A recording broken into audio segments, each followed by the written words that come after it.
ഈ കഴിഞ്ഞ ദിവസം ഒമാനിൽ നടന്ന എക്സിബിഷനിലെ ഒരു മെയിൻ അട്രാക്ഷൻ ആയിരുന്നു ഈ ഹെലികോപ്റ്റർ.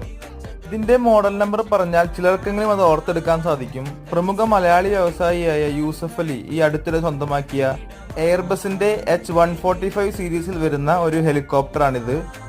എയർ ആംബുലൻസിന്റെ പ്രത്യേക ആവശ്യങ്ങൾക്ക് വേണ്ടി ഇതിന്റെ സീറ്റും ബാക്കി കാര്യങ്ങളൊക്കെ മോഡിഫൈ ചെയ്തിട്ടുണ്ട്. നിങ്ങൾക്ക് കാണാം അതിന്റെ സ്ട്രക്ചറും അതുപോലെ തന്നെ മെഡിക്കൽ എക്യുപ്മെന്റ്സിന്റെ ഓക്സിജൻ സിലിണ്ടേഴ്സ്, അങ്ങനെ ഒരു മെഡിക്കൽ ഉപയോഗത്തിന് ഒരു എയർ ആംബുലൻസ് യൂസ് ചെയ്യുന്ന വിധത്തിലാണ് ഇതിനെ മോഡിഫൈ ചെയ്തിരിക്കുന്നത്.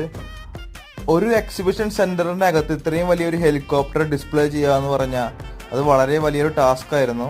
അതുകൊണ്ട് തന്നെ ഈ എക്സിബിഷനിൽ വന്ന ഒരുവിധം എല്ലാവരും ഇത് കാണാനും ഇതിന് ഡീറ്റെയിൽസ് അറിയുവാനും വളരെ അട്രാക്ഷനോടുകൂടി ആ ഭാഗത്ത് ഉണ്ടായിരുന്നു. ASA എന്ന് പറയുന്ന ഒരു ഒമാനി പ്രൈവറ്റ് കമ്പനിയാണ് ഈ സർവീസ് നടത്തുന്നത്. മെഡിക്കൽ ആവശ്യങ്ങൾക്കും മറ്റാവശ്യങ്ങൾക്കുമായി ഇത് നമുക്ക് റെന്റ് എടുക്കാനും ബാക്കി